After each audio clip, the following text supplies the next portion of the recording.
Mr. Eddie Bonine is Executive Director of the Louisiana High School Athletic Association. Hey, Mr. Eddie, welcome to Kiel. How are you this morning? I'm doing fine. Robert, Aaron, appreciate you having us on. How's everything up there? Oh, we're good. Eddie, the letter that went out this week kind of says, Mom and Dad, you need to chill out. Accurate? Yes, man, that's the gist of it. Could be mom, dad, aunt, uncle. It's just the fans in general. I know that the principals of the schools are able to do the best they can and keep control of the student sections, which they've done. I want to commend all of them. They've done a great job with the student sections, but this is also the adults in the building, and it makes it difficult when we have a situation that we've had recently. Explain to everybody the gist of the problem. The basis, the genesis of this letter is official abuse of officials, to the point that not only is it hard to hire new ones, but you're losing some good ones along the way. They just don't want to take the crap anymore. Pardon me, but that's true, right? It is, and I tell you this, over the course of the past, I'm going to say year and a half, the NFHS, which is the acronym for the National Federation of State High Schools, which is the governing body of all the state associations across the United States, like the LHSAA, we've been working collaboratively with them in trying to do a push for recruitment of more officials. And it's working in some states. It's not so much in other states. But at the end of the day, we hosted, the state of Louisiana, the LHSAA, which is the acronym for the Louisiana High School Officials Association, hosted the National Association of Sports Officials Summit in New Orleans this past summer and had over 1,400 Louisiana officials that were there for that workshops and that convention, which actually set a record nationally for that association and the National Association. And we're trying to do the best we can in our state to not only attain but maintain and retain the officials that we have. We've implemented a program called Zoom, which is giving us an evaluative process for the officials, and to assure that we're getting the best officials we can. But back to your point, Robert, is that now we're in the point where if you read the body of that letter that went out in cooperation with the executive director of the National Federation, Ms. Carissa Niehoff, that we're losing people, and we don't have young ones coming in. We're not able to pass the torch. And some of the better officials, older officials, if you will, been doing it for a while, thick-skinned, have decided, you know what, I'm not going to do it anymore. And people understand, your listeners need to understand as well, this isn't their full-time job. They all got day jobs. Yeah, this is a vocation that they've chosen to do. They love the sport. They get a game fee for doing it, but believe me, it's not paying all the bills. And they just enjoy doing it. But it's got to the point where they've got to make a decision, and now we're in a position where, we're short officials. We may end up not having enough officials.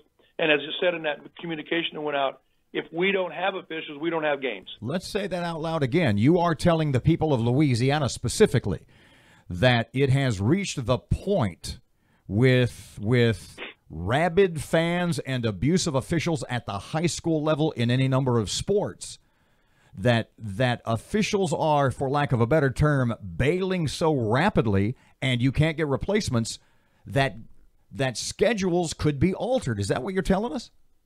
Well, what I'm trying to say, I wouldn't say they're bailing rapidly, because they're proud of what they do. And if you read the quote that I put in there, I've said that for many years. Officials are expected to be perfect when they show up and officiate the game, and then they're supposed to get better as the game goes on. They're not perfect. There's going to be calls.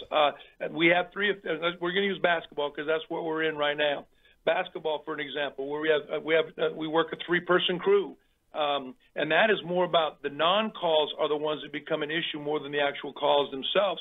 But to your point, Robin, Eric, and bottom line is that we have people that are telling us, you know what, we're not going to do this anymore. And for whatever reasons, and one of them is the fact that we had an assault on an official at the early part of this month.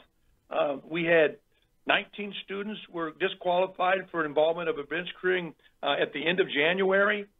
We had another fight that ensued where not only officials were not involved but were trying to help, but we had over 6 police officers in the building. We had our most recent fight, in which we're going to have a hearing today in this office in the New Orleans area, where they ended up having to roll 13 police cars to the school site. Eddie, is this a problem for Louisiana or nationwide? And how do you stop it?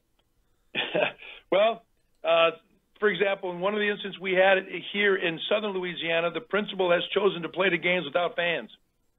Wow. The last three remaining games of the season. And, of course, those athletic departments depend on the gates, $5 fee to get in to watch a game or $7, whatever the fee might be. It's nationwide, but right now, as your executive director, Louisiana's under the microscope. Because of social media and people taking videos and shooting them out there. In fact, that's how I found out about it Thursday, the night we had the most recent incident.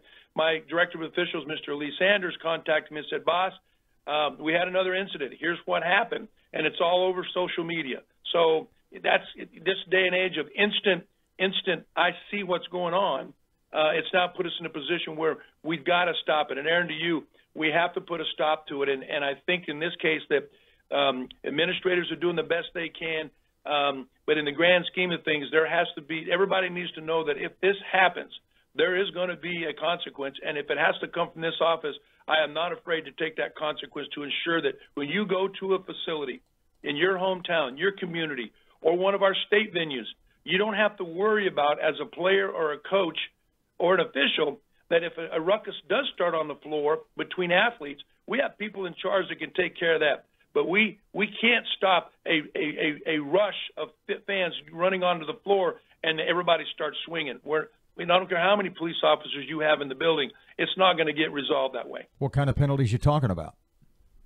Well, and in some of these cases, my second year here, if you may or may not remember, we had a bench brawl in a semifinal football game. Those two schools were not allowed to go to the Superdome, and we brought in another school to go to the Superdome, banning from postseason. So, pardon me, you're talking basically, you're talking about death penalty.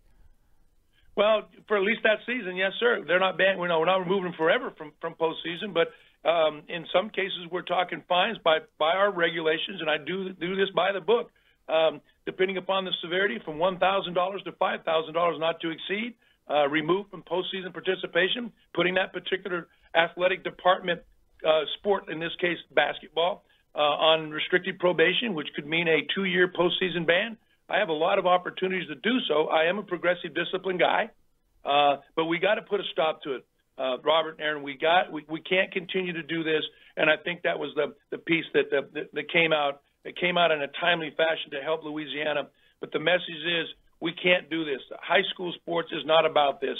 And at the end of the day, as it says in that last paragraph, that if we don't have officials and we can't continue to participate, which instills that sense of pride in school, community, teaching lifelong lessons, teamwork, discipline, facilitating physical and emotional development, which is what high school sports are supposed to be about. We can't do it if we don't have officials. And as it states in that last paragraph, that L ends up being a loss for everybody, not just in the loss column, wins and losses when the game is completed.